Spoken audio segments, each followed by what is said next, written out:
Hola, hola, muy buenas noches a todas y a todos. Pues fue divertido, la verdad yo nunca lo había tomado el libro en mis manos, nunca lo había leído. Había visto una serie animada cuando muy niña que había del Quijote, que era lo que tenía de referente del Quijote. Entonces no lo había leído, me pareció muy interesante. El tema es como muy, o sea, no puede decir uno que el tipo está con demencia senil porque todavía es muy joven, no es tan viejo. Pues yo lo considero joven porque yo ya soy mayor que él. Entonces, pues es un hombre de 50 años, está en edad media, pues para mí, que muy solo, aparentemente, porque no tiene esposa, no tiene hijos, tiene una sobrina y la señora que les ayuda en la casa.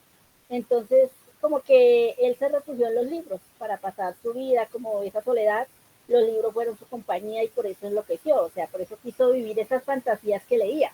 No es tanto la locura, sino es vivir esa experiencia que él leía y le parecía tan novedosa, tan buena, tan enriquecedora para él, porque pues los libros que leía, no leo mucho caballería, pero se supone que los caballeros eran nobles, eran elegantes, eran formales, eran educados, y él es una persona de estrato medio, alto, entonces como que se identificaba un poco con ellos, como en esa, y quiso vivir esa experiencia, entonces es cómico, pero también va mostrando como esa desigualdad social, ¿no?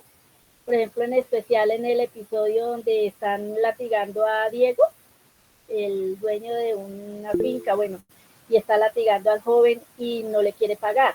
O sea, no le va a pagar y no le pagó. O sea, en el momento, de pronto sintió miedo ese loco y hizo de cuenta que podía y él se fue todo feliz que había arreglado la situación y apenas desapareció de escena, no cumplió. O sea, es como ese ver cómo era de subyugado los trabajadores, o sea, mal pagos, humillados y que no tenían quien de verdad velara por ellos. Entonces también muestra como esa desigualdad en el sentido social en la obra. Entonces se va viendo desde ya cómo lo muestra. Entonces es gracioso, o sea, es muy rico entrar en el tema y me pareció muy, o sea, como una idea muy buena en ese entonces, ¿no? Porque pues esa obra está muy vieja y es agradable a todo público o en cualquier momento. Es difícil la lectura por el español, pero pues pero uno va entendiendo todo, porque igual tampoco es una lengua muy difícil es más lo complicado de los dichos de que manejaba que sí tanto el lenguaje, sino los dichos que tanta repetición de la misma palabra. Entonces, pero muy rico, muy enriquecedor, la verdad. Muchísimas gracias, Clara. Ese detalle que mencionas me parece interesante que es, claro, ya vamos a empezar a encontrar que va a haber muchos dichos, van a haber muchas mm, fórmulas expresivas que no sé si se irán repitiendo, pero habrá bastante de ello. Claro, imaginemos que esto es el año aproximadamente 1600 en una Europa profundamente feudal, en donde, pues claro, estaremos en ese tránsito entre la Edad Media y el Renacimiento, pero estamos viendo que, pues, digamos, las formas feudales, pues todavía están ahí vigentes. Eso de el dueño y sus, prácticamente sus esclavos, sus peones trabajando y esa relación que definitivamente yo no podría llamar laboral, sino eso es otra relación de otro tipo, que de nuevo, la obra nos empieza también a mostrar, a presentar también es cómo está configurado ese mundo del Quijote, ¿no? O sea, cómo es que el mundo funciona, a pesar de que lejos no ha ido todavía, pero en esa pequeña salida que tuvo ya alcanzamos a vislumbrar algunos detalles sociales de ese entorno. Eh, Me interesa y les dejo abierto para quien también desee ahorita participar. ¿cuál es el tipo de vida del Quijote? Ya Clara arriesgó una idea como, no, el tipo vive bien, o sea, está cómodo. Entonces, Yo, por favor, Diego, Patricia. yo, yo levanté la mano. Bueno, yo me di a la tarea. Yo pues leí el libro cuando estaba en bachillerato, hace muchos, muchos años. Pero con los años uno va encontrando esa riqueza de las palabras claves y no es gratuito que en ese capítulo primero él le dé la connotación de hidalgo.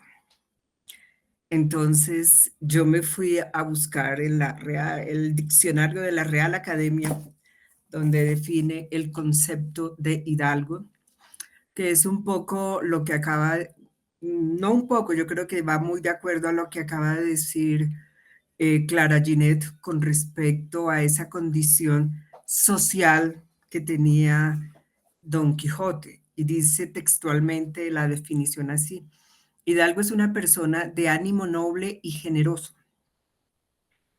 Y el término también se utiliza para nombrar a lo perteneciente o relativo a una persona que pertenece a la nobleza, pero de esa nobleza se dice que es una nobleza no titulada, como la aristocracia. O sea, este era un personaje importante en su zona, pero con una condición precaria, porque cuando empieza a hacer como los inventarios, que era lo que tenía Don Quijote, que una olla, que esto, que aquel, o sea, ahí está, también es una crítica a ese contexto social del medioevo, ¿no?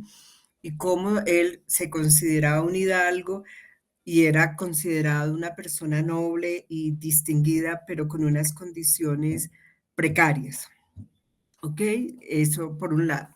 En el segundo capítulo ya le cambia cuando ya ha transcurrido todo y él empieza con su cuento. Se habla del ingenioso. Entonces yo empecé a analizar, claro, estoy retomando que Cervantes, de acuerdo a cómo vayan aconteciendo o desarrollando el capítulo, le va dando un nombre ingenioso. Después que él se ingenia todo lo que va a hacer y tal, en el tercer capítulo, ya cuando, no me acuerdo si es cuando ya lo ordenan caballero, lo llama el caballero.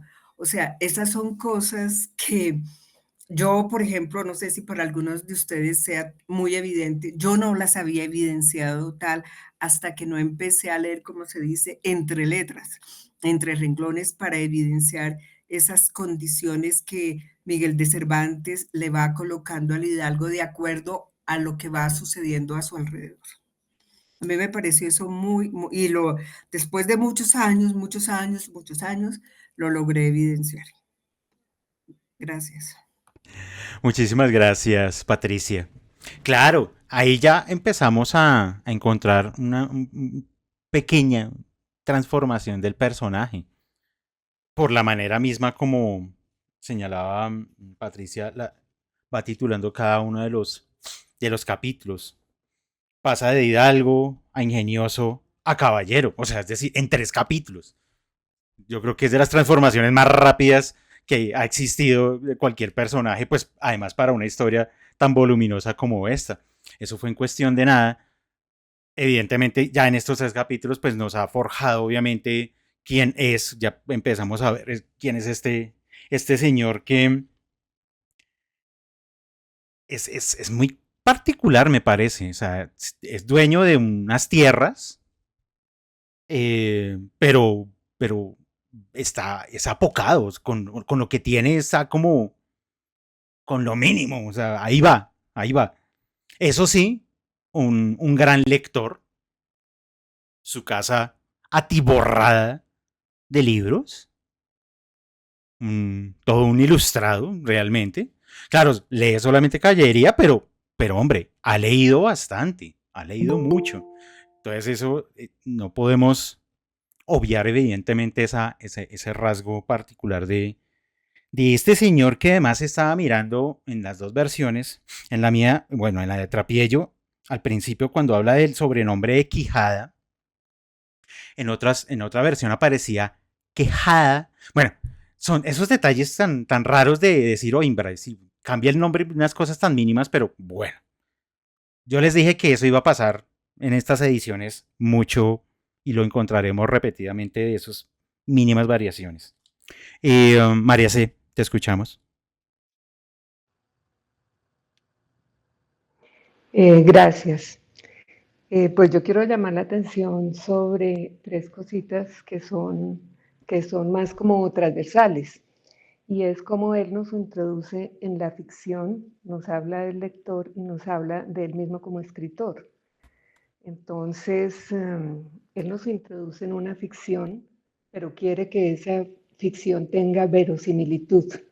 Entonces, acude a un recurso que es decir que otros habían escrito y él retomó, que otros que sí conocieron la historia habían escrito y él la retomó. Entonces, es el juego de la ficción y la realidad, ¿no? Queremos que sea ficción, pero queremos que parezca una realidad para que sea verosímil. Y esta realidad se instala en la cabeza de Don Quijote, ¿cierto? Hasta que aparentemente saca la realidad real, se queda con la ficción y esta ficción es su reinterpretación de la realidad, que es lo que hacemos cuando leemos también, ¿no? Tomamos la ficción y la llevamos a ver cómo es que funciona en la realidad. Y nos pone a nosotros los lectores a buscar cuáles son esos asuntos de la realidad que él está tocando cuando está hablando de lo que piensa y hace Don Quijote, ¿cierto? Y ahí voy a lo del lector. Entonces, él dice que que Don Quijote es un lector pues de prácticamente todo el tiempo, al punto que reemplazó el sueño por la lectura, ¿cierto? Y, pero es un lector que él da a entender que como que no tiene método, porque él desde el comienzo, incluso en el prólogo, él dice que es una persona dispersa, ¿cierto? Que él está haciendo algo y se le ocurre algo más y se va por ese lado, ¿cierto? Un poco, no sé si quiere decir que es algo así como un diletante o algo así. Y, y habla muchísimo sobre eso, sobre cómo es él, cuando dice cómo es Don Quijote, está diciendo cómo es como lector, y que no es lo mismo ser lector que ser escritor, porque hay un momento en que Don Quijote lee sobre un texto cualquiera que le parece muy bueno y muy interesante, pero que está inacabado, y que entonces él quiso tomar la pluma y terminarlo, pero eso no se le dio porque otros mayores y continuos pensamientos se lo estorbaban, ¿cierto? Entonces, como esa dispersión. Y habla de él mismo como escritor en muchas partes, o sea, es muy frecuente. Y una de esas es, por ejemplo, cuando nos da a entender que Don Quijote es un lector desocupado. Desocupado quiere decir que tiene el tiempo para leer, no que no tiene nada que hacer, sino que tiene el tiempo para leer, pero también que tiene una relación específica con el tiempo. Entonces se tomó una semana rehaciendo las armas, 4 días pensando el nombre del caballo, y ahí es cuando habla de él como escritor y dice formó, borró, quitó, añadió, ¿cierto? El escritor también hace ese ejercicio, ¿cierto? Y habla nuevamente de él como escritor, que es algo que ya tocaron cuando hablaron del lenguaje y de cómo él lo usa, ¿cierto? Que es de su época, pero tú decías, pero vea, aquí estamos leyéndolo, ¿cierto? Entonces es muy bonito cuando él toma una parte en la que dice, iba hablando consigo mismo el Quijote, pero realmente Cervantes está hablando a él mismo. Iba hablando consigo mismo y diciendo, ¿quién duda, sino que en los venideros tiempos cuando salga a la luz la verdadera historia de mis famosos hechos, que el sabio que los escribe, que no es otro que Cervantes, no ponga cuando llegue a contar esta mi primera salida tan de mañana de esta manera. Apenas había el rubicundo Apolo, y entonces se echa una parrafada poniendo como de manera irónica frases de la Ilíada, ¿cierto? De la aurora, no sé qué, son frases tomadas pero transformadas. Y para mí que le está haciendo un homenaje y está diciendo, vea cómo escribió este señor y hoy lo estamos leyendo. Y yo escribo como en mi época, yo no voy a escribir así, pero yo sé que me van a leer. Y entonces más adelante, muy pretencioso además, dice, dichosa edad y siglo dichoso aquel donde salieron a luz las famosas hazañas mías, dignas de entallarse en bronce, esculpirse en mármoles, cosa que finalmente pasó, y se habla él mismo y dice, oh tú, sabio encantador, quien quiera que seas, a quien ha de tocar ser cronista de esta peregrina historia, ruégote que no te olvides de mi buen Rocinante. Entonces hacen una cantidad de juegos ahí entre la ficción y la realidad que realmente, pues, si uno quiere verlo más, pues llevaría mucho más tiempo, pero hablando de tu pregunta inicial, no, estuvo buenísimo lo de los 15 días porque algo, algo alcanza a ver uno por debajo de esa ficción. Y mil gracias. Muchísimas gracias, María C.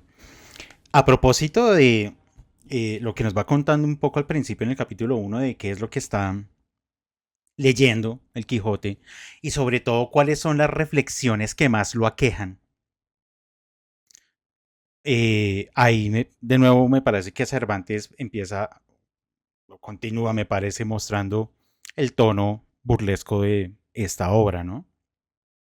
Dice en esta edición que uno de los pasajes que leía y que mejor dicho le estaban devanando los sesos era la razón de la sinrazón, que a mi razón se hace de tal manera mi razón enflaquece, que con razón me quejo de la vuestra fermosura. Entonces uno dice como, y que se supone que el tipo pues le gasta tiempo y días como para decir, es que aquí tiene que haber algo profundísimo, pero pues es que no lo entiendo.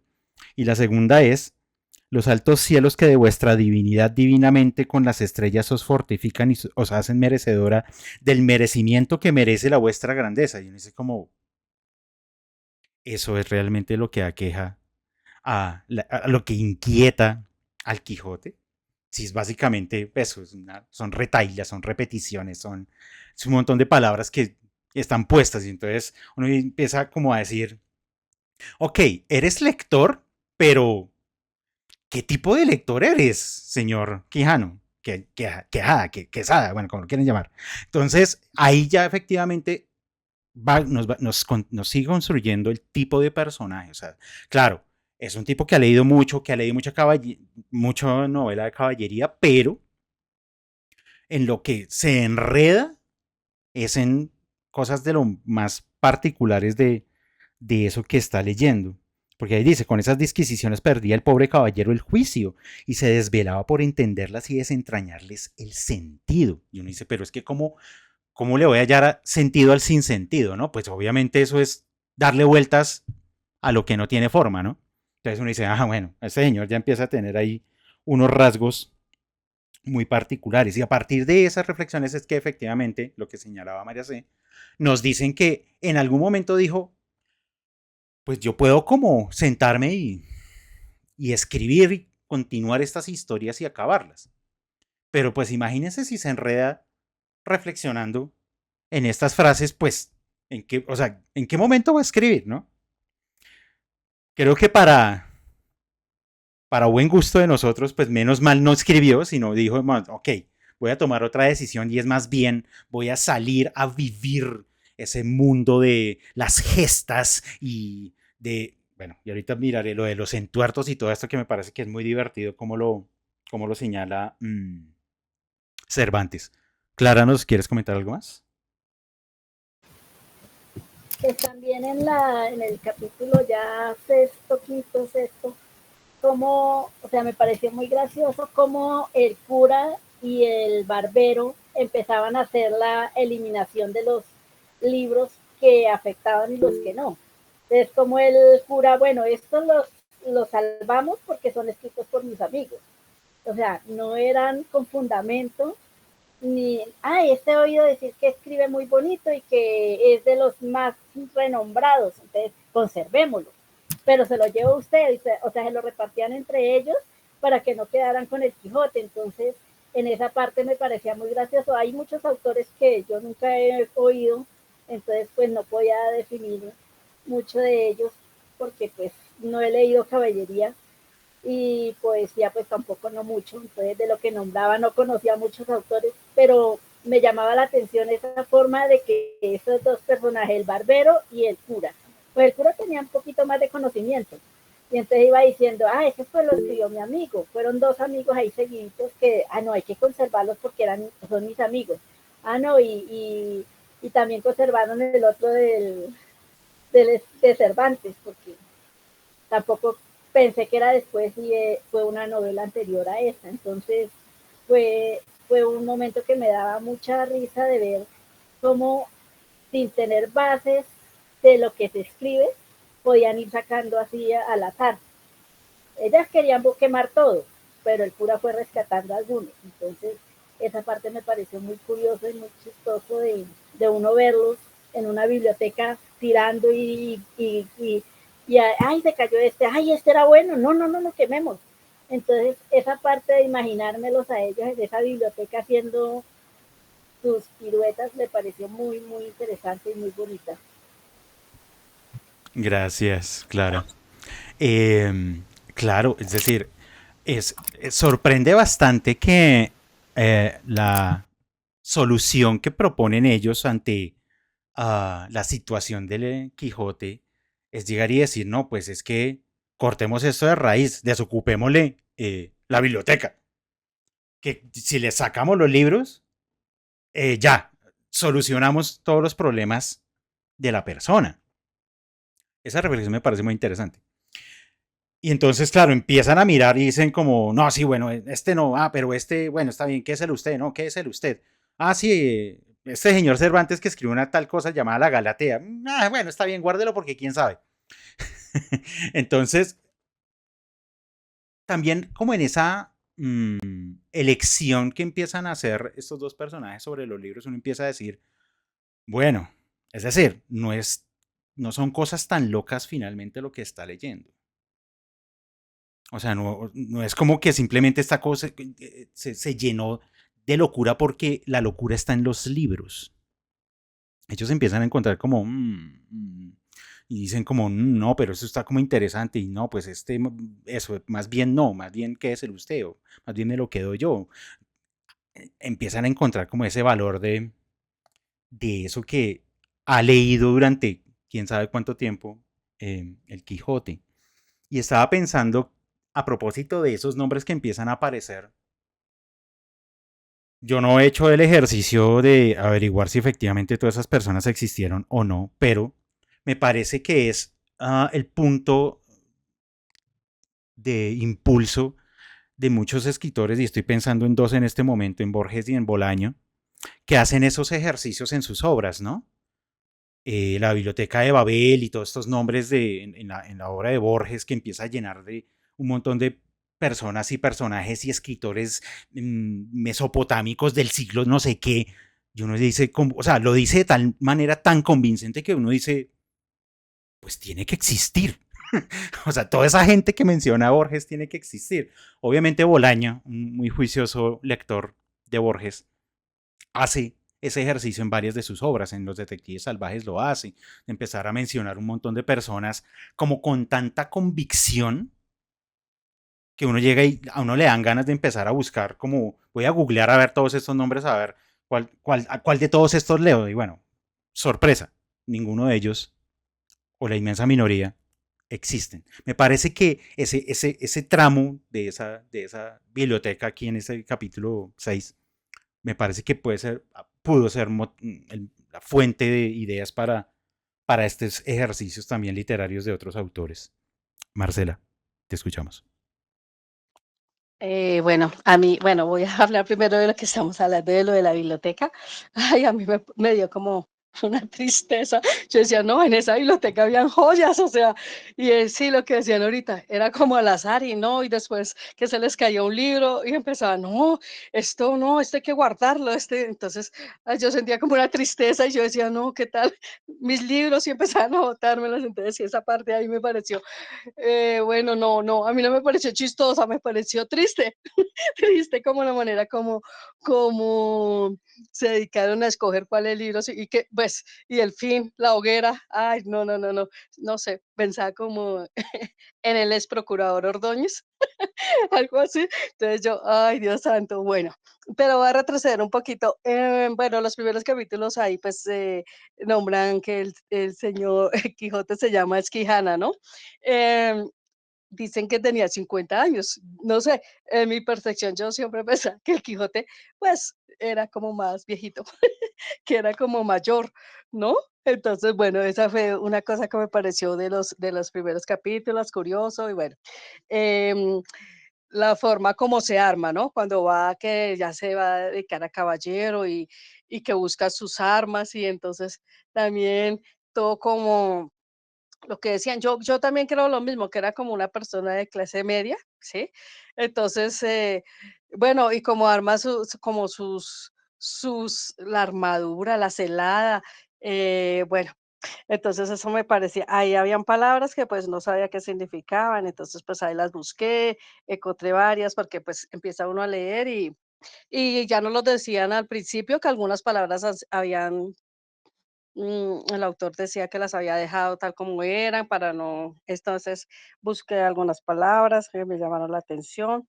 La palabra que aparece que no fuyan, no fuyan, creo que era que como no fluyan, algo así, no sé cómo está escrito. Bueno, o como otra palabra que dice fermosura, fermosura con F. Yo no sé ahí qué contexto tendría, o sea, la F, no sé si la nombran, o sea, como era como con H, entonces no sé si la F, bueno, significaría algo. ¿Qué más? Me dio, y cuando pues le dieron la paliza, y yo, ay, pobrecito, no volvieron nada.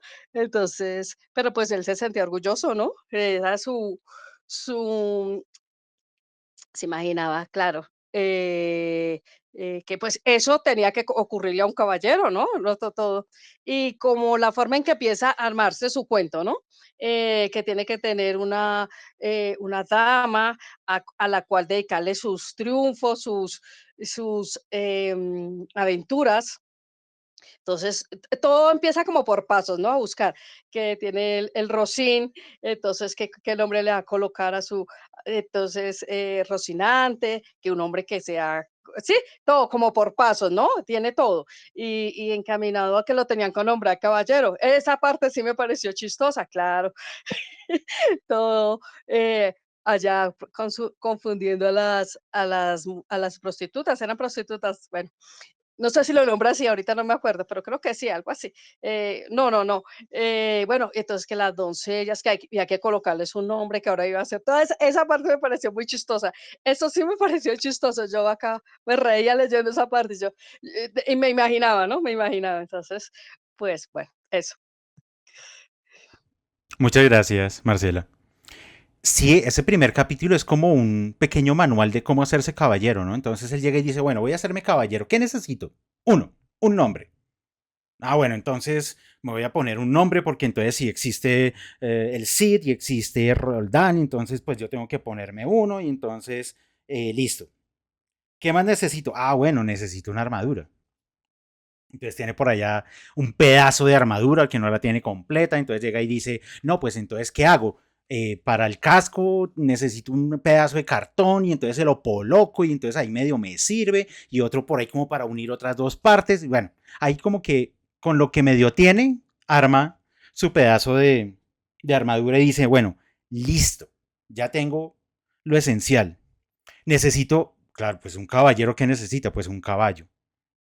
Entonces ahora pensarle, o sea, él se demoró 4 días pensando en su nombre, pero creo que 8 en el caballo, ¿no? O sea, o sea para finalmente, o sea, se gastó 8 días para terminarlo llamando Rocinante.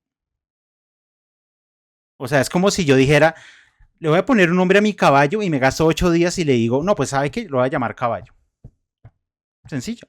Y uno dice como 8 días. Muy bien. Muy bien, Quijote. Y entonces listo, ya tiene caballo. ¿Y ahora qué necesita? Entonces él recuerda las novelas de caballería y dice, hombre, todo caballero tiene una amada.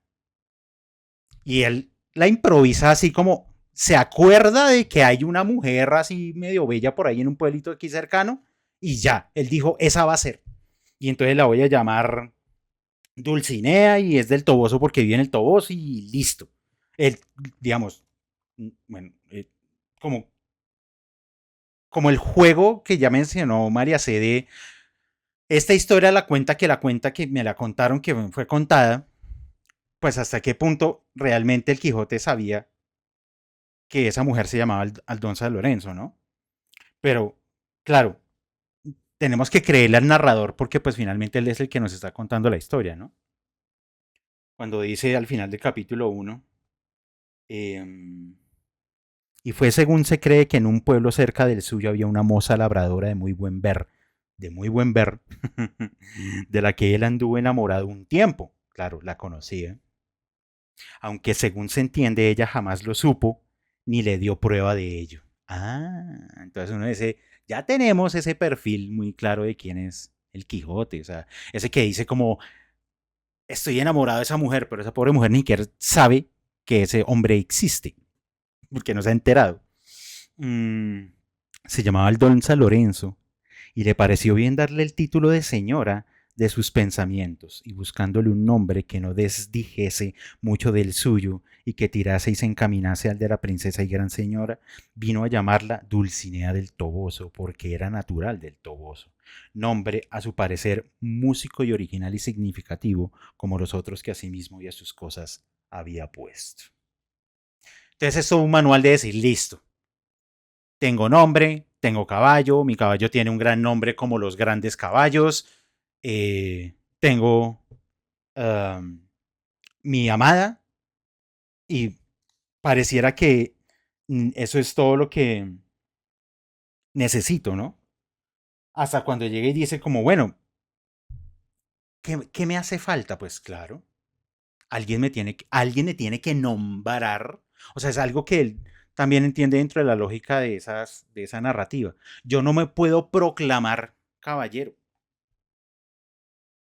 Alguien me tiene que nombrar. Entonces dice, bueno, pues me toca, pues eso ya no lo puedo hacer yo, así que me toca empezar a buscar a esa gran persona para que lo haga. María Cristina, te escuchamos.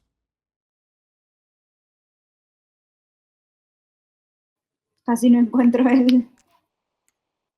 no, es que tú, frente a tu pregunta inicial sobre sobre lo de los libros, mi texto que yo tengo, sí está escrito con el español de su momento.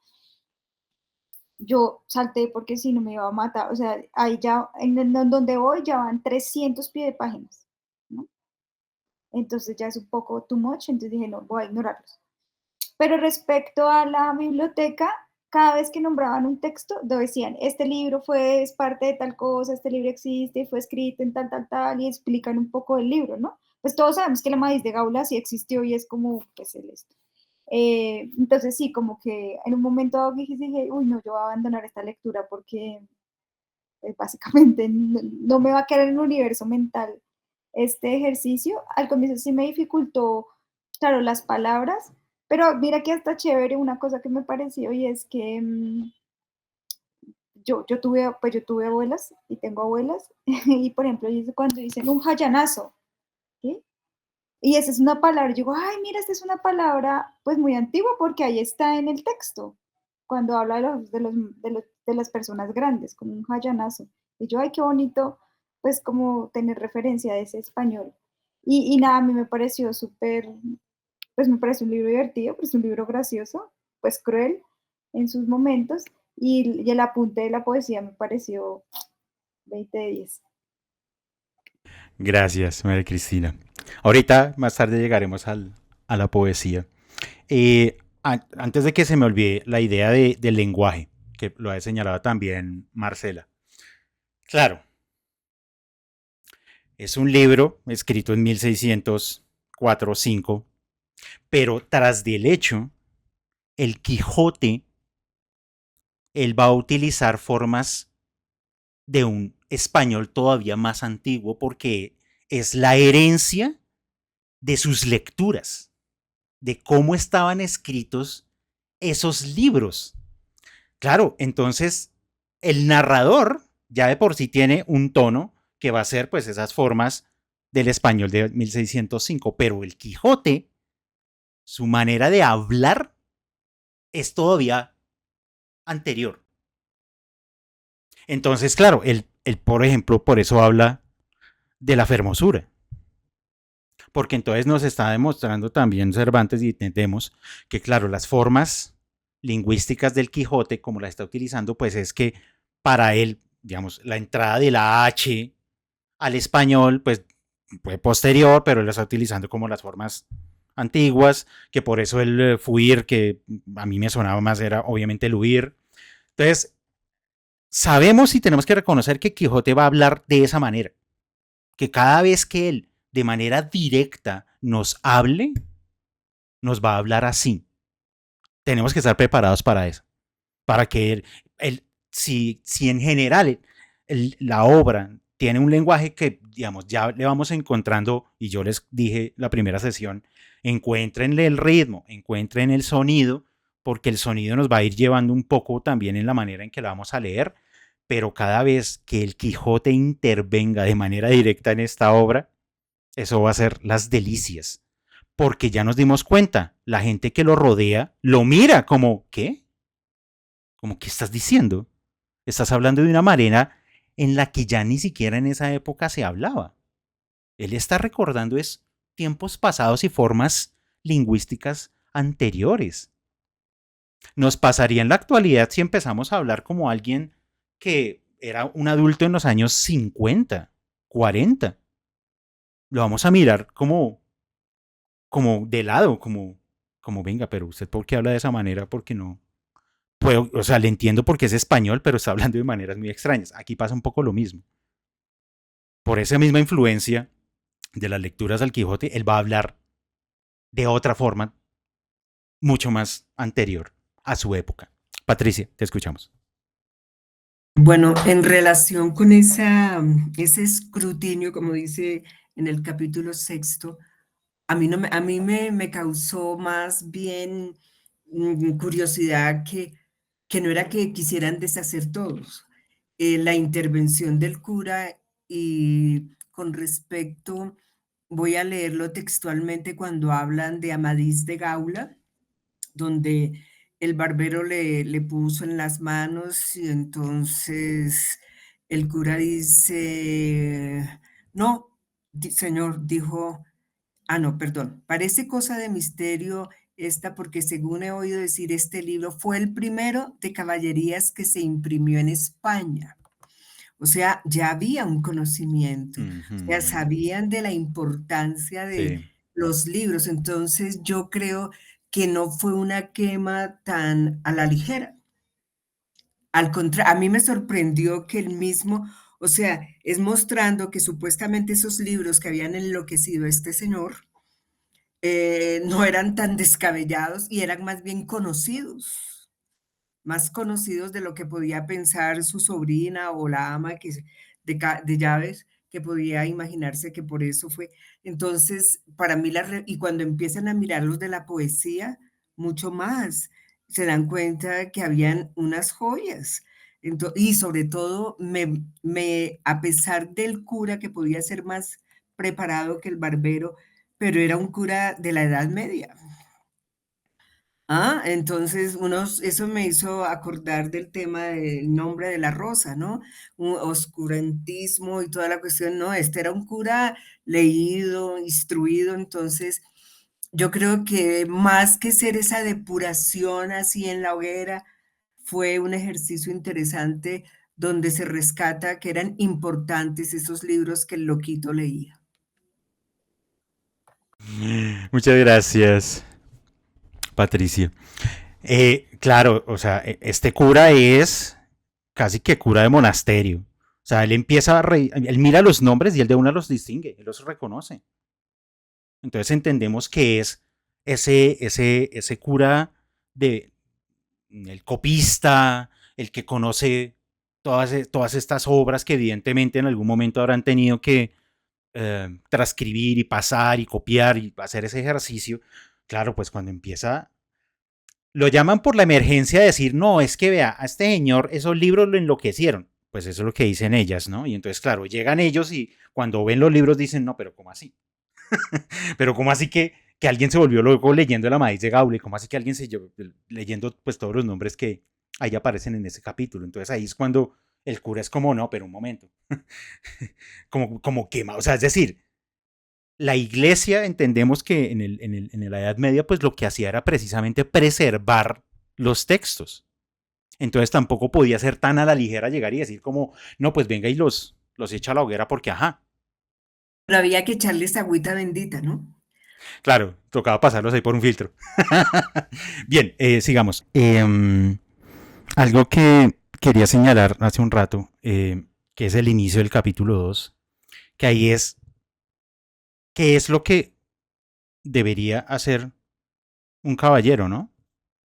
Entonces dice, hechas pues estas prevenciones, no quiso aguardar más tiempo para poner en práctica su pensamiento, acusándole la falta que pensaba que cometía en el mundo su tardanza, según eran los agravios que pensaba deshacer, entuertos que enderezar, sin razones que enmendar, abusos que corregir y deudas que satisfacer. Entonces, para él, esos son los objetivos a cumplir como caballero. Resulta que nada más unas cuantas páginas después, a principios, más o menos la página 51 del capítulo 3, nos va diciendo,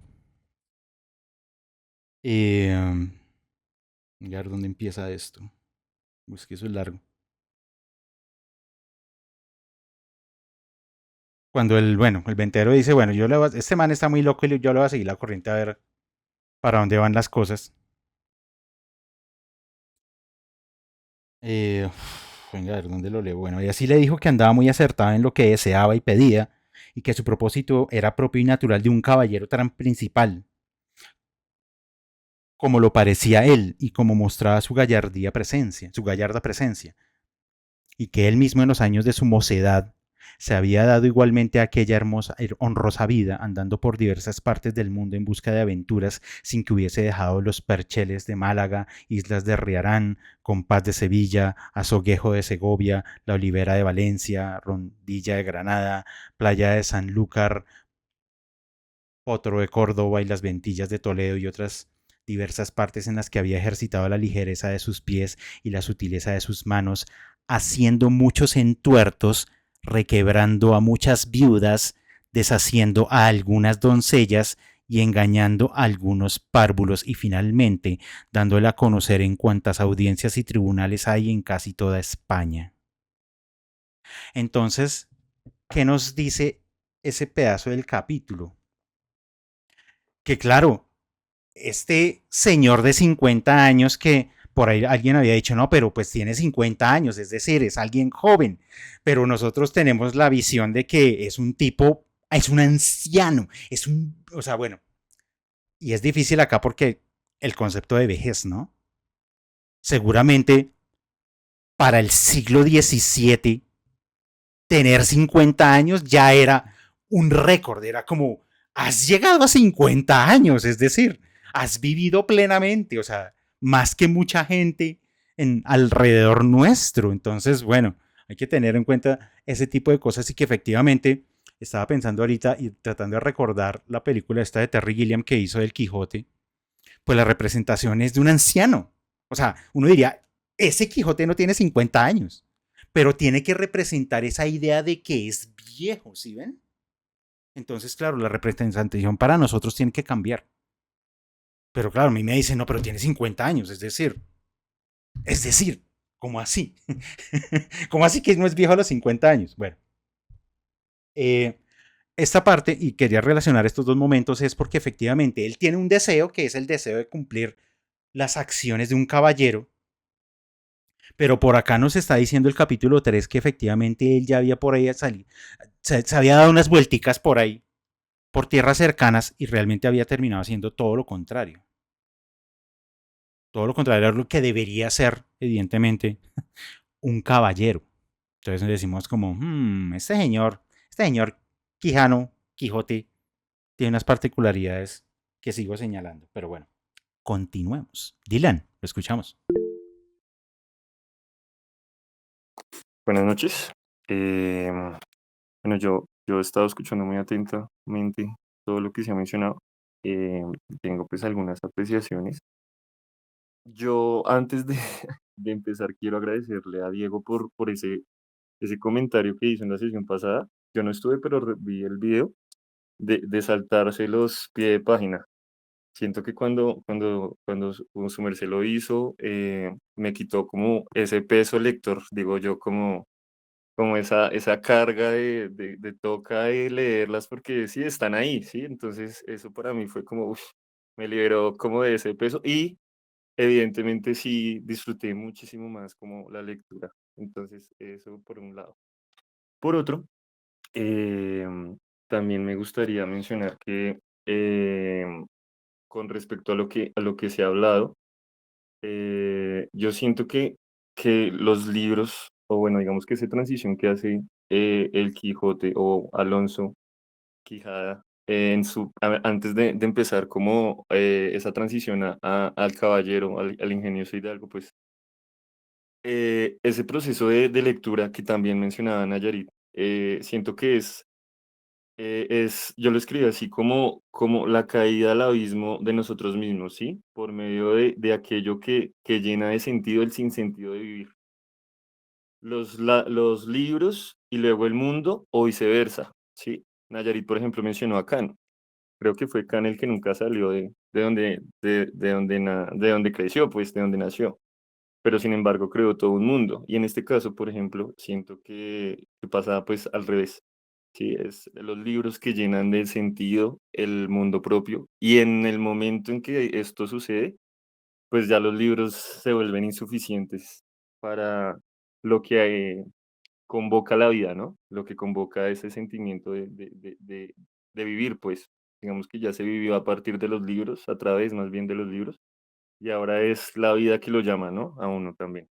Entonces, eso por ese lado. Y bueno, también el texto lo menciona casi que explícitamente, ¿no?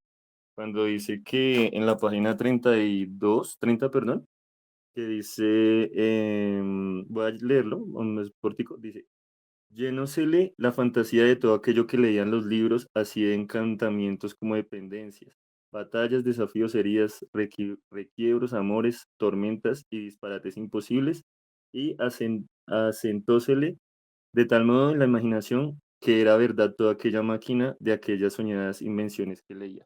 Yo siento que ahí prácticamente lo que nos está diciendo es, pues es que a pesar de que eran libros de caballería, no necesariamente podían catalogarse como inferiores a la filosofía, por ejemplo, puesto que aquí, según lo que el mismo texto nos está mostrando, es que se encontraba, digo yo, lo propio en sí de la condición humana, que no necesariamente tenemos que nosotros estar viendo esto desde una óptica filosófica a rajatabla, pues, sino que en la misma cuestión de los libros de caballería se puede observar las inquietudes que acontecen en lo humano. Entonces, eso me parece que es relevante de mencionar.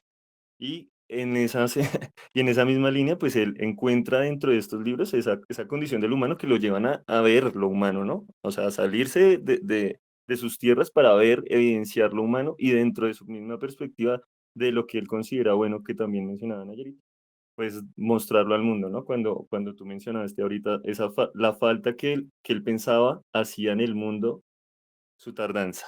Entonces, eso, o sea, es decir, ya el Quijote ha pasado por una transición, ya está en un momento donde tiene que mostrarle al mundo, ¿no? Pues como eso que ha recorrido también en los libros, ¿no?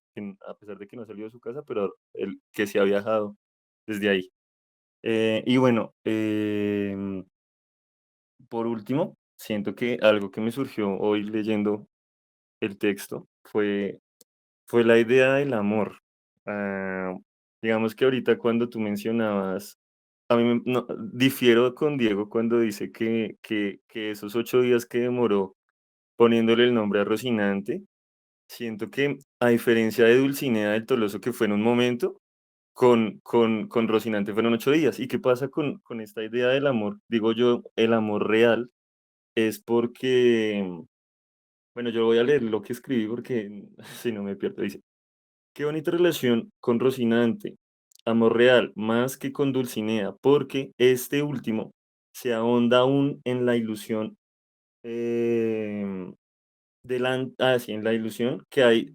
O sea, bueno, es que no me entiendo bien, pero el caso es que él incluso conoce a Rocinante antes de esta transición de las que le he hablado, ¿sí? Lo conoce antes y a pesar de que lo conoce desde antes, o sea, lo ve con los ojos, sí, con los ojos pues reales, expresa un amor hacia él que no expresa hacia Dulcinea. O sea, el amor que expresa hacia Dulcinea es un amor desde la ilusión. Pero yo siento que Rocinante, al verlo, digamos, desde lo que es, desde esa flacura, desde ese caballo así ya trajinado, pues lo ve y a pesar de eso lo ve con ese amor, como que Rocinante, ¿no? Y también cuando dice el nombre, ¿no? Cuando expresa lo del nombre. eh, que dice como, bueno, y la misma cita dice, ¿no? Como antes y primero, se menciona ahí en el libro, como que antes y primero, espérame porque yo tengo la cita por ahí. Pero bueno, no voy a extenderme más.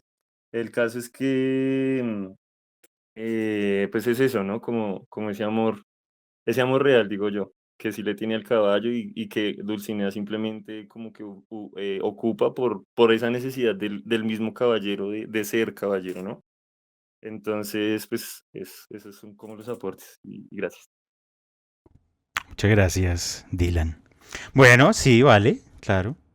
Se tomó 8 días porque siente una relación, digamos, algo mucho más fuerte con ese caballo que, claro, sí, yo iba a hacer una reflexión, pero la dejé ahí en el aire como de, mientras que se gastó 8 días para darle nombre a su caballo, con Dulcinea fue como, sí, me acordé de esta mujer y es Dulcinea del Toboso y ya. Y uno dice como, o sea, ¿no te vas a gastar 5 minutos en pensarlo? ¿Por qué sí o por qué no? Bueno, obviamente eso no está explicado en la obra, pero podemos como elucubrar como, ¿por qué tan rápido? O sea, ¿por qué tan expedito llegar y decir, no, sí, es que yo ya tengo claro de que me voy a enamorar? Bueno, bueno, no sé, iba a decir ahorita algo, pero se me pasó. Carlos, los escuchamos. Hola, dos cosas simplemente. Una, que me llamó mucho la atención, como todo el mundo, cuando ve a Don Quijote, sabe que está loco. Todo el mundo sabe que está loco y le sigue el juego, y le sigue el cuento. Y todo el mundo hace las veces de dama y hace las veces de el alcalde del castillo, etcétera, excepto el que el vecino que lo encontró apaleado y que le dice, oiga, usted no es ni eso ni aquello que está diciendo, si usted es el señor Quijada. Y yo no soy lo que usted está diciendo que soy, sino que yo soy su vecino. Entonces me llamó mucho la atención porque solo uno fue capaz como de plantearle a Quijote, al Quijote, un punto de realidad, pero sucumbe, porque finalmente termina gritando ante la puerta de la casa que abran, que llegó fulanito y fulanita, al que había dicho, pues, bueno, una cosa. Eso es como lo primero que me llamó mucho la atención, de cómo ante la locura no sabemos cómo actuar y nos parece que es mejor seguir la corriente que poner un punto de realidad. Y lo segundo que quería decir es que la quema de libros recrea, es un auto de fe de la Inquisición, básicamente. Es un auto de fe, el mismo cura lo dice, que al otro día va a hacer el auto de fe y para la quema. Entonces la quema es lo que hace la Inquisición, quemar. Y hay dos cosas ahí muy bellas, porque la sobrina dice que es que los libros están encomendados a Satanás y a Barrabás, por un lado, y entonces todos son satánicos, Y hay dos cosas más en todo en toda esta trasegar de los libros, y es la crítica que hace a la traducción de un idioma a otro, que me pareció muy bella, la traducción de un idioma al otro, cuando dice, o termina eso, que jamás llegarán al punto que ellos tienen en su primer nacimiento. O sea, por más buena que sea una traducción de un idioma a otro, nunca se llegará a lo que se quiso decir en el primer nacimiento. Eso me pareció bellísimo. Lo otro que está ahí es que ponen que los poetas, que me pareció muy simpático, es una enfermedad incurable y pegadiza. Y ya lo dijeron, yo no recuerdo quién lo dijo, pero como él mismo se hace la autocrítica y dice que en la Galatea, que él es que ese amigo Cervantes, que el cura tiene, que propone, pero que no concluye nada, que propone algo, pero que no concluye nada. Entonces, me parece muy simpático todo eso. Muy bello lo de poner en lo de la biblioteca el pensamiento, quemar el pensamiento, y esos nombres tan especiales. Hay un nombre aquí que me pareció bellísimo, que las agudezas de la doncella, placer de mi vida. Entonces, no sé, una cosa muy... A mí he disfrutado mucho pues esta lectura, pero quería decir eso, básicamente. Muchísimas gracias. Sí, no habíamos mencionado ese elemento de la traducción que reflexionan mientras que están revisando la biblioteca del Quijote. O sea, es decir, en medio de esa selección de obras, efectivamente se lanzan una reflexión muy interesante acerca de cuáles son los problemas y las dificultades de traducir una obra. Eso me hizo recordar a Rayuela. Porque en Rayuela, esos personajes, no recuerdo si hablan de lo mismo, o sea, no hablan de eso de la traducción, pero Rayuela me parece que es una obra donde Cortázar quiere reflexionar mucho acerca de la literatura. Entonces, como que de repente en esta historia donde efectivamente estamos siguiendo un caballero que se ha enloquecido por sus lecturas y que quiere vivir esa vida que ya leyó, como lo señalaba Dylan, y de repente estos personajes se lanzan una reflexión acerca de la traducción. Bueno, esas son discusiones aparte que luego miraremos. Algún día leeremos Rayuela. En medio de todo eso, aprovecha el autor y entonces con estos dos personajes muy particulares, ya que yo los hemos definido, el barbero y el cura, y hacen esta reflexión muy interesante sobre la literatura. Pero claro, queda en una situación además muy particular porque es eso, están sacando libros y mirando a ver qué se queda y qué se va.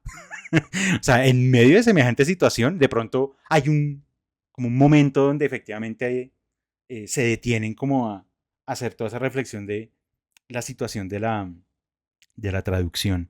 Y lo otro que ya recordé que quería comentar a propósito de lo que había señalado Nayarit sobre el Quijote es, y no es para responder definitivamente hoy, y quizás, no sé si al final lo podamos responder. Nayarit decía y sostiene, él sabe. Y yo digo, ¿sí será? O sea, es decir, ¿en qué consiste la locura? La locura es una simulación de yo estoy creyendo otra cosa, pero soy consciente de que efectivamente lo otro es real y existe de otra manera. ¿Será que el Quijote cuando efectivamente llega a esta posada, él sabe que es una posada, pero en su mente está creyendo que no es una posada, sino es un castillo, y que el cuidador no es un cuidador, sino es el alcalde? ¿Él sabe? De nuevo, esto no es para responderlo hoy ni más faltaba, pero quedémonos con esa inquietud para mirar cómo en el tiempo este personaje se va a ir transformando, Diego, ¿cierto? Carlos. Diego, qué pena meter ahí la cucharada. Lo que pasa es que él hace una interpretación delirante de las cosas. Entonces, las cosas existen, la posada existe, pero él interpreta de una manera delirante eso. Entonces, para él no es que él crea que es una posada, un castillo, no. Es que de manera delirante, la interpretación delirante de él lo lleva a decir que eso es un castillo. que es distinto. O sea, en psicopatología la interpretación delirante es muy importante cuando uno está frente a un paciente. Qué pena haber levantado la mano y... No, señor, no se preocupe. Muchas gracias, de todas maneras, claro. Valioso, muy valioso el aporte. Stephanie, te escuchamos. Hola, buenas noches. Bueno, quiero hacer 3 intervenciones o bueno, comentar 3 ideas. La primera es que en una parte no recuerdo si fue en el primer capítulo, que aparece una oración en latín y digamos que la traducción de la oración es muy, o sea, como que es muy sencilla, o sea, realmente no tiene un valor fuerte en cuanto a que, por ejemplo, no cita un autor o no es una sentencia o ese tipo de cosas. Entonces, yo pienso que ese hecho es intencional en la medida en que en ese momento el latín era una lengua supremamente importante. De hecho, era asociada directamente con la erudición, ¿no? Que era, digamos, asociada específicamente con el clero, que eran los únicos que tenían pues acceso al conocimiento. Entonces ahí también vemos cómo de una u otra forma Cervantes desacraliza o digamos como que rompe con esa idea de lo oculto al utilizar el latín para expresar algo tan sencillo, pensaría yo. Esa es la primera. La segunda, en el episodio que mencionan de la quema de libros, de una se me vino a la mente el libro de Fahrenheit 451, en donde pues se muestra un mundo utópico en donde los libros son quemados y cómo los libros representan el conocimiento y cómo el conocimiento es una amenaza. No sé, lo dejo ahí como una invitación, Diego, para que lo tengas en cuenta para el club de lectura de literatura de ciencia ficción, que de hecho ahí, mejor dicho, se ajusta a lo que se espera en ese espacio.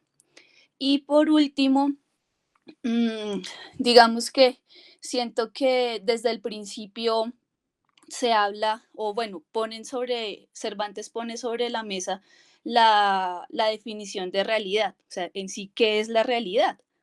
Porque en últimas, lo que para nosotros es realidad, digamos, para el común de la sociedad, puede ser diferente para una sola persona, que de hecho en este caso es lo que pasa con Don Quijote. La realidad que manifiesta o que interpreta Don Quijote es completamente diferente a la que maneja la sociedad en la cual está inmerso. Y, y digamos que un elemento que utiliza Cervantes ahí como para afianzarlo es la casualidad, ¿no? O sea, cómo la casualidad hace que la realidad que ha creado Don Quijote pues se refuerce. Por ejemplo, en el episodio en el que suena la corneta para llamar a los cerdos y que él la confunde con ese llamado o ese anuncio que se hace en un castillo. Entonces ahí como ese juego de la casualidad refuerza ese, ese imaginario o esa realidad que eh, tiene Don Quijote. Y también digamos que pues guardando las proporciones, lo asociaba o pues trataba de establecer una intertextualidad con Matrix, ¿no? Como una realidad que fue creada y es aceptada por toda una sociedad, realmente no lo es. O sea, esa realidad no es en sí lo que, pues, no lo sé, es que es complejo. El concepto de realidad es muy, muy complejo, pero pues lo que tú decías es un tema que da para rumiar bastante tiempo. Esas eran mis intervenciones. Muchas gracias. Muchísimas gracias, Stephanie. Quiero señalar algo pequeño con la frase en latín. En la edición de Andrés Trapiello, la traducción de la frase está inmediatamente después de que la menciona, ¿no? Lo tenía aquí a la mano y ahora se me perdió. Bueno, que era lo de la flacura del Rocín, ¿no? Tantum pellis et ossa fuit, que era solo piel y huesos, que eso es básicamente lo que traduce la frase en latín. Pero mira, digamos, voy a hacer una pequeña reflexión por fuera de la obra. En la edición que tengo de Aguilar de 1954, la frase en latín no está traducida. ¿Eso qué quiere decir? Claro, el latín para el siglo XVII todavía tiene ese impacto e importancia que es como la lengua de construcción de cierto conocimiento, pero en la edición de Aguilar, esa misma frase no tiene traducción. Por ende, al lector de los años 50 del siglo XX se le estaba prácticamente exigiendo conocimiento del latín para leer el Quijote. O sea, es decir, yo llegué a esa misma página y cuando miré y yo dije, claro, está en cursiva, porque pues es una expresión latina, pero no, nadie me la explica. No hay un pie de página, no hay nada. Y yo dije, ¿y cómo hago? O sea, yo no sé latín. A mí no me enseñaron latín en ningún momento. Entonces, es interesante que hasta los años 50 del siglo XX teníamos la misma mirada sobre el latín. Cierro paréntesis. Alex, lo escuchamos. No, pues siguiendo un poquito como con la línea que estaban hablando sobre la realidad en el Quijote, sobre todo esto concerniente a esas nociones, me parece que con la Galatea, digamos que es un detalle que creo que va a ser reiterativo como a lo largo de la novela y es como unos recursos literarios que hacen que uno pues se cuestione sobre su propia realidad, ¿no? Y sobre digamos, algunas cosas que son como puestas tal vez en las concepciones que uno tiene, digamos, sobre la locura, ¿sí? Que es real, que es ficción, cosas por el estilo que en Cervantes me parece que empiezan a coexistir y que también lo cuestionan a uno. Entonces, digamos que la Galatea es uno de esos recursos literarios que es muy chévere porque ocurren varias cosas. Digamos que por un lado la Galatea pues es una obra anterior a Cervantes, ¿no? Del Quijote, anterior a esta obra. Y él tenía pensado hacer una segunda parte en el mismo capítulo alguno de los personajes menciona eso.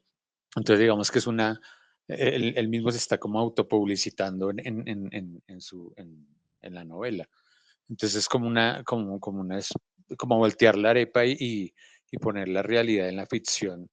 Entonces ese efecto para el lector me parece muy chévere porque es como que si la realidad está ya en la ficción, entonces ¿qué viene siendo uno? Sí, como que uno se siente más dentro de la novela. Me parece que es como un efecto que logra que uno se sienta más dentro de esa realidad y poco a poco empiece a habitarla, pero también crea como un efecto como medio borgiano, como le había mencionado antes, cuando él dice que Dios hay detrás de Dios y ese tipo de conceptos de lo infinito. Entonces, algo así como que si esa realidad, o sea, si esa ficción se vuelve un poco realidad, que es mi realidad o nuestra realidad, de pronto somos también una obra de ficción, ¿no? Algo así, como que nos podemos convertir en eso, como decía la compañera sobre Matrix, ¿no? Esas fallas en la Matrix o cosas por el estilo. Y uno empieza a notar también como que todos estamos un poquito locos, ¿no? Entonces, esos experimentos son muy importantes en la novela porque me parece que ahí lo que logra Cervantes es el cuestionamiento de la realidad, precisamente una realidad como construcción, ¿no? Como construcción social que el Quijote, pues, digamos que tiene una posición radical respecto a eso, ¿no? Entonces, me parece que por ejemplo, lo que tú decías del Dulcinea, pues en mi opinión, él no duda en nombrar a Dulcinea como Dulcinea porque pues es como una diosa para él, ¿no? Y Dios uno no intenta ponerle nombre porque Dios es Dios y listo. Sí, entonces como que no hay duda respecto a eso. Pero pero sí es una de las cosas que me parecen más interesantes pues de estos primeros capítulos, ¿no? Esa esa unión de opuestos o como coexistencia, que lo hace dudar a uno de que es real, que no es real. Y que algún compañero también mencionaba como que uno le seguía la corriente al Quijote. Y me parece que sí, claro, uno en la, en la, en los primeros capítulos, digamos, uno como que dice, bueno, listo, vamos a ver qué es lo que pasa con este personaje que parece loco. Pero la cosa va cambiando lentamente, pues no, digamos que la intención del autor y la relación del lector con la historia va cambiando por ese tipo de recursos literarios. Y nada, pues eso es de las cosas pues, que yo recuerdo, pues ahorita no la estoy leyendo, la leí hace un buen tiempo, pero es una de las cosas que recuerdo que me dejaron así como que me perturban de esa novela, porque es demasiado buena. Y ya, eso era lo que quería compartir. Muchísimas gracias, Alex. Vamos en el capítulo 6 y ya empezamos a encontrar esos recursos narrativos que está utilizando Cervantes, que efectivamente, narrativas del siglo XX y del siglo XXI las retoman y las utilizan y de pronto muchas generaciones las ven hoy en día y dicen como, wow, eso es una novedad. Y toca decirles, no, eso se inventó hace 400 años. Este señor está poniendo en práctica un montón de recursos literarios. De eso, yo necesito que quien esté leyendo la obra no sienta que simplemente está leyendo un libro. Yo quiero hacerlo partícipe de la obra. ¿Cómo hago? Cojo la realidad y la meto en la obra. Pero no solamente ponerla como un adorno, no, la entretejo con la historia que estoy construyendo, historia de ficción al fin y al cabo. Y él nos está, o sea, de nuevo, uno lee, o sea, para quienes se dedican a la escritura de texto literario, narrativo, ahí es donde empieza a entenderse por qué es importante leer al Quijote. Porque ya Cervantes en su momento ha utilizado esas herramientas que hoy en día pues las seguimos usando. Mucha novela utiliza muchos de estos recursos, ese recurso metanarrativo, y obviamente lo vemos también hoy en día en el cine. El recurso metanarrativo ayuda mucho a involucrar a quien lo está viendo o leyendo y hacerse parte de la historia misma. O sea, como que yo estoy ahí al lado, casi que mirando al personaje y casi que acompañándolo al lado. Por ese juego de vincular elementos de la realidad a la obra de ficción. Y vamos en el capítulo 6. Es decir, este señor seguramente nos va a sorprender mucho más con todo lo que va a pasar de aquí al 54. O sea, tiempo es lo que hay. Franci, te escuchamos.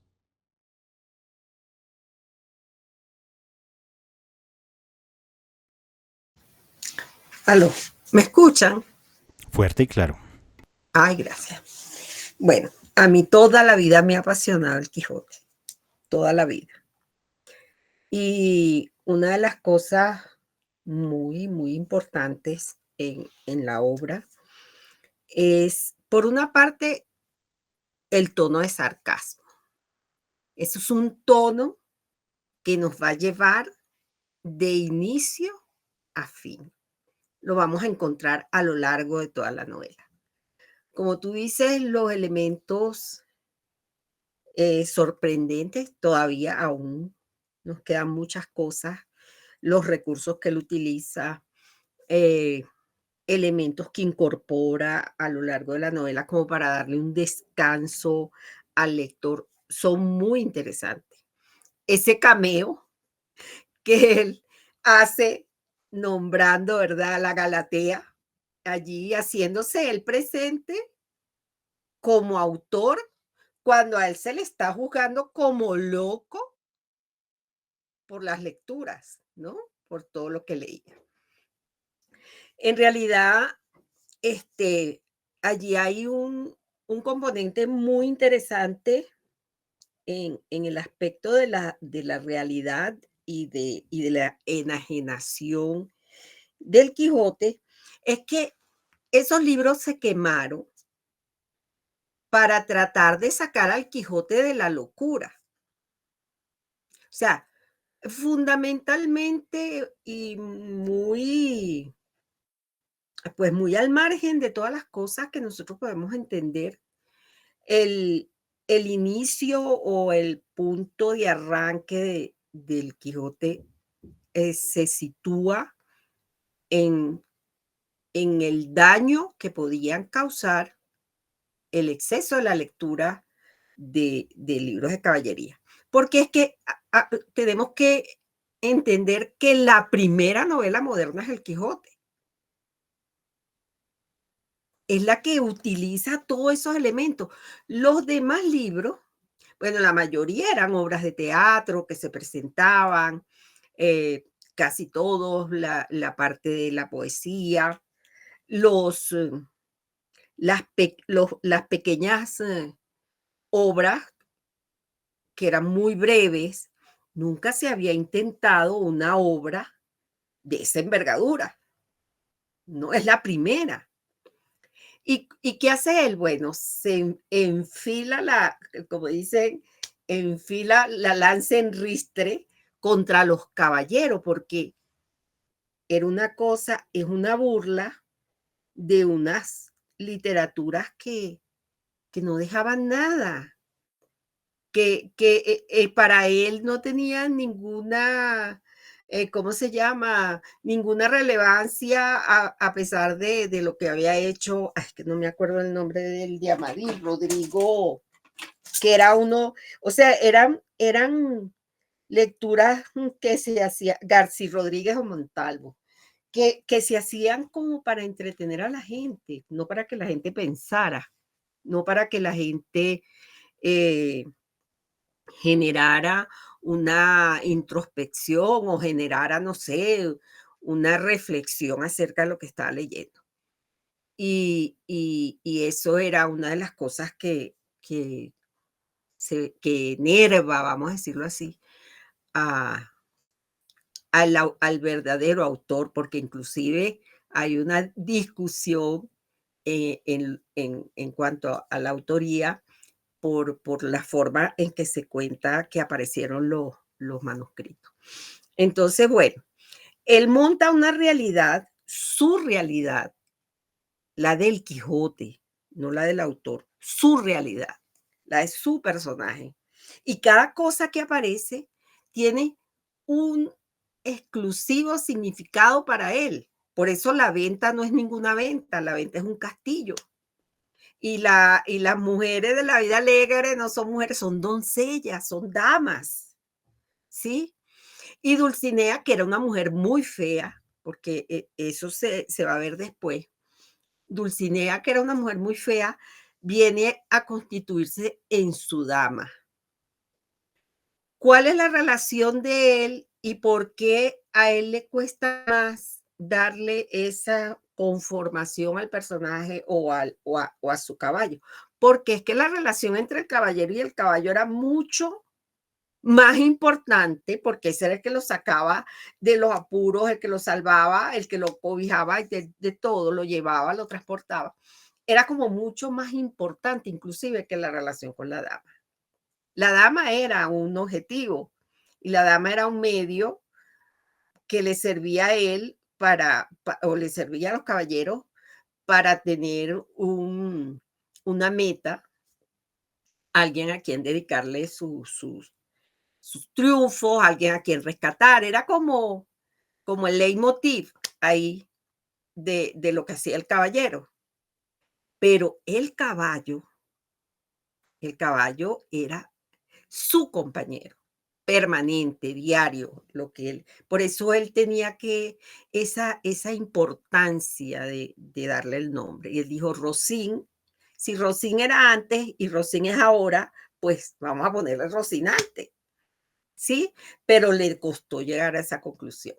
Entonces, para mí el Quijote es, primero en el desarrollo de mi carrera, de mi formándome como profesora de literatura fue muy importante y siempre he seguido las pistas. Y para concluir, en YouTube están las conferencias de las semanas cervantinas.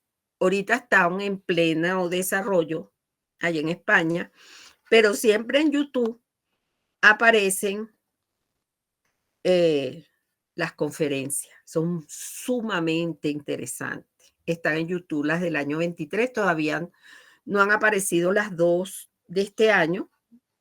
Están en la página del Instituto Cervantes. Yo siempre las leo y las oigo porque me encantan, para que de alguna manera nos pongamos en contacto con esas cosas que a veces no entendemos. Y con referente a la manera de escribir, pues sí sabemos que en la línea de modificación o en la línea de creación de la lengua española todavía no se habían dado, por ejemplo, lo que se llamaba la aspiración de la F, la construcción de la H para sustituirla. Entonces, bueno, todo lo que es con H, todo lo que es con F, fermosura, fuye, fuía, todo eso, entendamos que es con H. Yo sí me tocó estudiar bastante latín, pero bueno, ahí vamos, yo lo disfruto mucho, lo disfruto muchísimo y espero que esto pues nos sirva a todos porque a mí me encanta. Yo amo al Quijote. De hecho, todas mis contraseñas tienen algo que ver con el Quijote. Entonces, sí, todas mis contraseñas. Entonces, bueno, y con esa fecha. Viene, cuando aparezca Sancho Panza, ahí las cosas se hacen mucho más interesantes. Esperemos, pues, ese momento. Muchas gracias. Muchísimas gracias, Franci. Esto es toda una revelación que nos das, ¿no? Como mis contraseñas de uno. Por Dios, mucha información. Dulcinea es fea, spoiler. Eso es un spoiler. Porque aquí nos dijeron, el narrador, que era de buen parecer. Entonces, tenemos que... Aquí los spoilers van a ser complicados. Uno dice, pero es que tiene 400 años. Bueno, no sé. Pero que es fea es un spoiler. Algo pequeño que quiero señalar a propósito que decía Franci del tono sarcástico de la obra. En el capítulo 2 arranca diciendo como, bueno, listo, el man ya está listo y entonces necesita salir de su casa porque entonces tiene que irse al mundo pues a empezar a deshacer los entuertos y todo este tipo de cosas. Pero ahí apenas, después de que además se echa ahí su discurso pentejuliero, el Quijote, el narrador nos dice lo siguiente. Caminó casi todo aquel día sin acontecerle cosa digna de ser contada, de lo cual se desesperaba, porque estaba deseando topar cuanto antes con quien probar el valor de su fuerte brazo. Claro, el tipo esforzándose tanto en llegar y decir, bueno, ya tengo la armadura, ya tengo a mi caballo, ya estoy listo, ya tengo a mi amada por quien voy a hacer todas estas gestas, y sale y se da un vuelto todo el día y todo el día no pasa nada. No encuentra a nadie, no pasa nada, nada. O sea, esas grandes gestas que se imaginaba, pues, porque el Amadís y Tristán y Isolda y todas esas grandes obras de caballería. No, nada, no. Se dio una vuelta larguísima y dijo, aquí no está pasando nada. Claro, ese juego de qué es lo real y cómo la realidad dentro de esta ficción empieza pues a presionar un poco al personaje, o sea, que él convencido de que nada más era abrir la puerta y pues se iba a encontrar ya pues a luchar con quién sabe qué. La realidad dentro de la ficción es, eso no sucede. Hans, lo escuchamos. Bueno, buenas noches. Digamos que pues, hay muchas cosas que uno podría abordar partiendo de estos primeros capítulos. Una de ellas es la figura del caballero, o sea, que se autoconstituye como caballero, pero también una diferencia en cuanto a los pues, caballeros de los libros de caballerías, ¿no? Que son caballeros, pues o sea, desde que nacen y todo, incluso desde antes, sabemos el origen, sabemos toda su historia. Y y pues digamos que Don Quijote, de él conocemos muy poco de antes de cuando él se proclama caballero, ¿no? Entonces es una cuestión también de, bueno, su historia desde dónde empieza.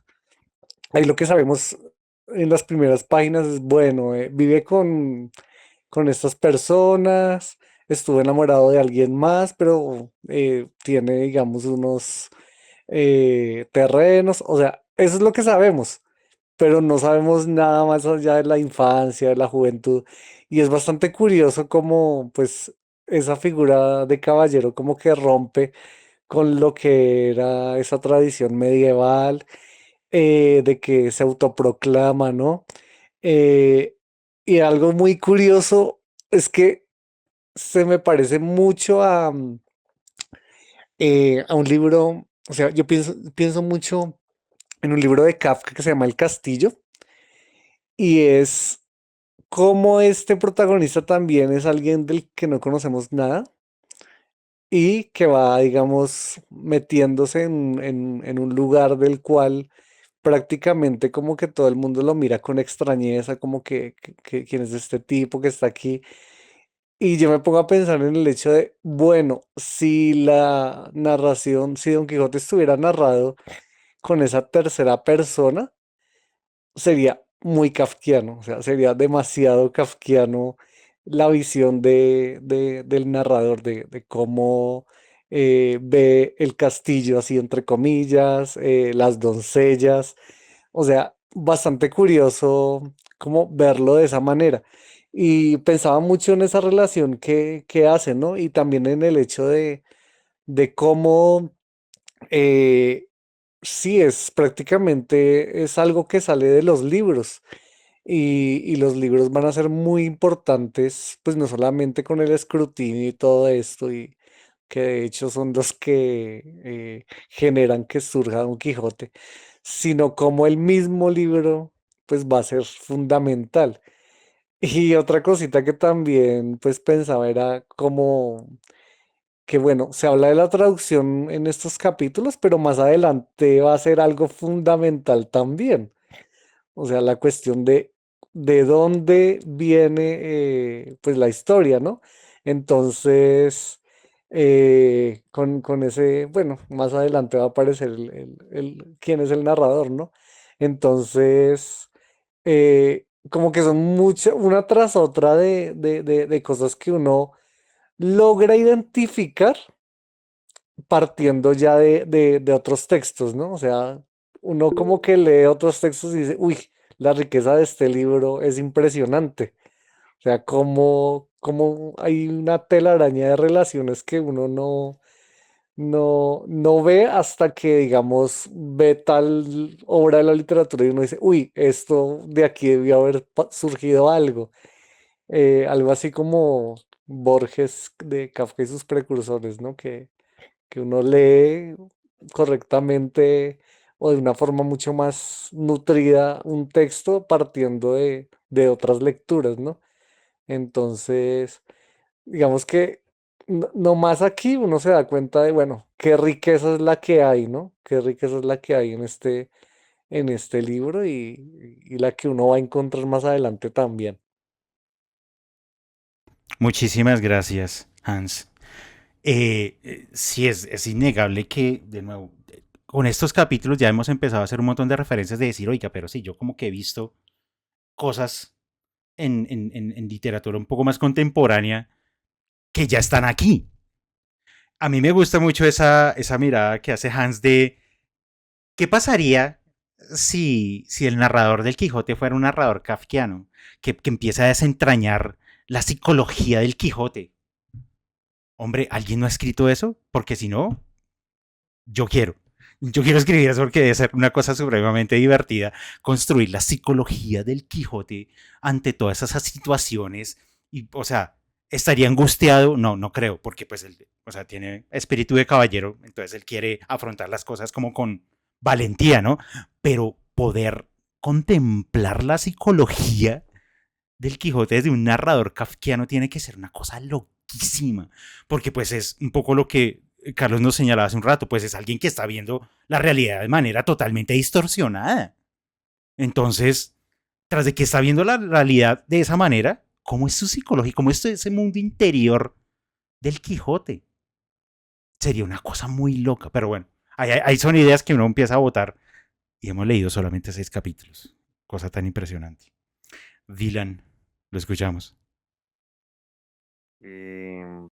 Sí, sí, también estaba pensando como en esto, o sea, es decir, yo siento que más allá, como lo que tú comentabas ahorita de que no es leer un libro y ya, ¿no? Es el hecho de que estamos adentrándonos, yo digo, en las profundidades de lo humano, tanto en lo psicológico como lo que nos aboca, ¿no? Lo que nos llega desde esa lectura, ¿no? De la realidad también, la realidad que también estamos discutiendo. Y eso me lleva también a lo que se ha comentado de ese metatexto, ¿no? Como lo mencionaba Yosa también antes de empezar el libro, de la caja china, ¿no? Yo asocié, bueno, eso de la caja china para los de pronto los que no tienen esa edición, es básicamente lo contrario a a estas muñecas rusas, que se hacen más, o sea, las muñecas rusas son las que se hacen más chiquitas, pues las cajas chinas son las que se hacen grandes. Entonces, básicamente la analogía es a que encontramos dentro del texto otro texto y infinidad de textos que si uno sí de verdad se metiera como en la profundidad de eso, se dejara llevar como por eso, pues acá nos daría un montón la vida, ¿no? Y también lo que mencionaba la persona anterior de estas cuestiones que lo llevan a uno otros textos, ¿no? Para mí fue realmente en el momento en que yo empecé a sentirlo fue con Borges directamente, o sea, Borges yo creo que es el que perfecciona un montón pues este recurso. Entonces, a mí se me ha hecho muy interesante todo, me ha gustado mucho todo lo poco, dentro de lo poco que hemos leído, todo lo que se ha hablado y todo lo que se ha mencionado. Y bueno, muy expectante de todo lo que se viene. Eso me agrada, eso me agrada. Muchísimas gracias, Dylan. Por aquí Silvi nos había dejado en el chat muy patafísico. Hasta él se habla a sí mismo. Bueno, sí. Y ahorita voy a leer un fragmentico ahorita para cuando vayamos a cerrar. Patricia, te escuchamos. Yo, hablando de la contemporaneidad con respecto a cuando uno lee el Quijote, en el capítulo 3 ya cuando pues está con el ventero, bueno, que él lo confunde y demás, y cuando él le dice que ahí solamente, que no puede encontrar sin lecho, no, sino un pan, una comida, y ya cuando Don Quijote le dice, para mí, señor castellano, cualquier cosa basta, porque le explica que para él lo más importante son sus arreos, sus armas y el descanso de él es pelear. Pero lo que más me causó curiosidad es cuando dice, pensó el ventero que el haberle llamado castellano había sido por parecerles de los honrados de Castilla, aunque él era andaluz, y lo digo porque yo viví en Andalucía y todavía existe, viví 5 o 6 años, todavía existe esa confrontación en la España actual de quiénes hablan mejor o quiénes hablan peor. Y los castellanos, tanto así que pues dicen que se dice castellano porque viene de Castilla, ¿no? De la región de Castilla. Entonces, el andaluz era el pícaro, porque ahí lo dice, era fuera de eso de Sanlúcar. Sanlúcar es una región un poco retirada de Sevilla, pues donde se dice que hay gente no muy buena, y él dice, no menos ladrón que Caco, ni menos maleante que uno de esos. O sea, él plantea como esa diferencia de esa España que a pesar de haber transcurrido tanto tiempo, todavía existe, que yo la viví, yo la viví. Entonces, a mí me causó risa, porque enfatiza en el andaluz y enfatiza en el castellano. Muchísimas gracias, Patricia. María C., te escuchamos. Es sobre sobre una de las cosas que dijo Hans, me pareció interesante, ya la había visto, y es que fue antes el Quijote, ¿cierto? Y resulta que es muy evidente que escriben sobre el Quijote cuando empieza a ser otra persona, ¿sí? Entonces hay esto de acá, esto antes no era interesante, ¿no? Cuando nos transformamos, ahí es cuando tiene algo que ver. Y en general, si uno mira los personajes en la literatura y demás, es cuando pasa algo, cuando hay algo más que decir. Yo lo interpreto como cuando es otra persona. Era eso, gracias. Muchísimas gracias, María C. Dos cositas quiero señalar para terminar. En el capítulo 3, cuando ya está con el ventero, ya él cree que está en el castillo, está adentro, está hablando con el alcalde del castillo, pero de repente el ventero le dice, venga, ¿y usted no tiene plata? Y él dice, ¿como plata? ¿Y eso para qué? No, pues, hombre, ¿no ve que los caballeros necesitan llevar plata porque cuando llegan a estos lugares, ¿qué hacen? ¿Y usted no tiene ungüentos para las heridas? No, pero ¿cómo ungüentos? ¿Y eso por qué? No, pues hombre, ¿usted qué cree? ¿Que es que un sablazo eso se cura solo? Qué interesante todo ese voltear, ya lo hemos mencionado varias veces el día de hoy, se devolvió por las camisas. Sí, o sea, es decir, el Quijote está lleno de las historias de caballería, pero él nunca se imaginó que ser caballero era una cosa mucho más mundana que lo que contaba, pues claro, o sea, es decir, en qué momento se cuenta que la Amadís de Gaula pues llega y dice, no, pues es que estoy herido de por acá y entonces me tocó echarme una cremita para herirme. No, pues eso no se cuenta porque era un héroe. Y esa es la gran ruptura con esa literatura. Claro, la literatura de caballería era configurar seres ideales para sostener grandes, grandes reflexiones sobre lo humano, ¿no? O sea, el héroe, el amor eterno, o sea, unas cosas enormes que pues obviamente pues, uno no las veía ni las vivía en su cotidianidad. Y pues evidentemente Cervantes, haciendo consciente todo eso, pues construía su Quijote que llega y dice, hombre, si usted va a salir a la calle, pues lleve curitas porque pues hombre, en algún momento le van a meter un hachazo. Pues usted se la está jugando como caballero, ¿no? Todo ese momento del capítulo 3 me parece supremamente delicioso porque es cómo se va aterrizando en la realidad de llegar y decir como, vea, y el casero muy, muy tranquilo, ¿no? Diciéndole como, vea, yo le sugiero que se consiga un ungüento, yo le sugiero que consigas un dinerito, porque, hombre, lo que usted va a enfrentar hoy en día no es lo que, ni la manera como lo confronta un Amadís de Gaula. Porque pues uno es como dicen, ¿no? El Amadís de Gaula sale a una de sus luchas, pero no necesita primero, ¿qué? ¿Una bolsa de oro? No, pues no. El juego irónico me parece que es encantador en esta obra. Y lo último es, y espero que no se me haya olvidado, ni Rocinante estaba preparado, tanto que tropezó, sí, o sea, es decir, la realidad empieza de nuevo a golpear al personaje porque pues, claro, una cosa es leer la obra de caballería y otra cosa es de verdad, o sea, de verdad, dentro de la ficción, salir a hacer lo que hacían pues los héroes. Dice en el capítulo 2 algo que es el juego metatextual, ¿no? Autores hay que dicen que la primera aventura que le sucedió fue la de Puerto Lápice. Otros dicen que la de los molinos de viento. Pero lo que yo he podido averiguar en este caso y lo que he hallado escrito en los anales de la Mancha es que él anduvo todo aquel día y al anochecer su Rocín y él se hallaron cansados y muertos de hambre y que mirando a todas partes por ver si descubrían algún castillo o alguna majada de pastores donde recogerse y donde pudiese remediar su mucha hambre y necesidad, vio no lejos del camino por donde iba una venta que fue como si viera una estrella que le encaminara no a los portales sino a los alcázares de su rendición.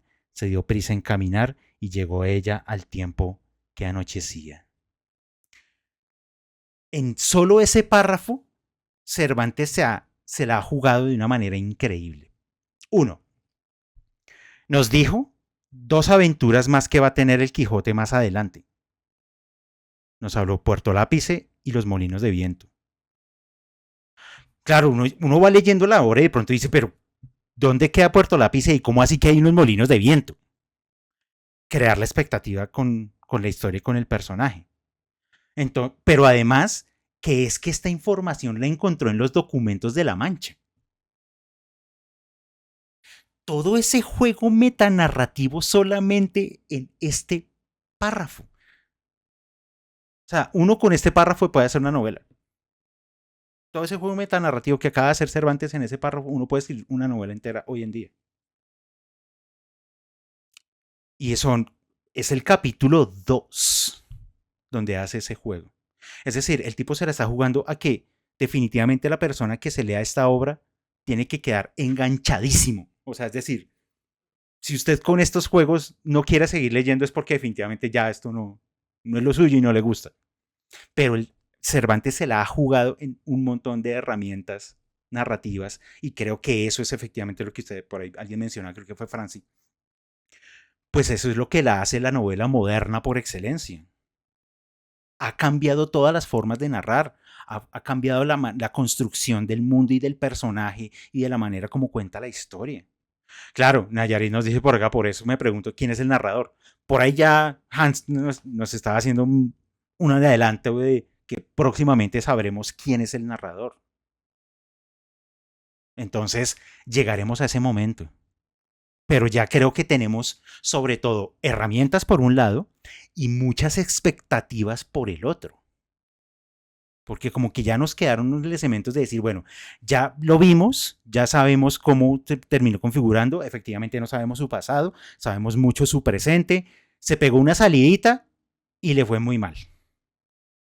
O sea, terminó apaleado y tocó cargarlo y tocó llevarlo otra vez a la casa. Y dijeron como hay que hacer algo con este señor está definitivamente muy orate y está orate por esos libros, hay que hacer algo con esos libros, llegaron esta gente con los libros y ahí vamos. Y hasta ahora vamos ahí. Damas y caballeros, el viaje continúa. Para dentro de 15 días, continuamos con otros 6 capítulos. Vamos a leer del capítulo 7 al capítulo 12. Como siempre, agradecerles profundamente su asistencia y participación en este espacio. Me alegra de nuevo volver a ver lleno este espacio, que las personas que son nuevas se han animado a continuar acá en esta aventura de leer el Quijote y de compartir las reflexiones e impresiones. Nos vemos dentro de 15 días. Sigan leyendo, sigan disfrutando, descansen, duerman. Y ahí nos vemos, pásenla bueno. Mil gracias, excelente. Gracias, adiós. Muchas gracias, chao. Gracias. Motivador.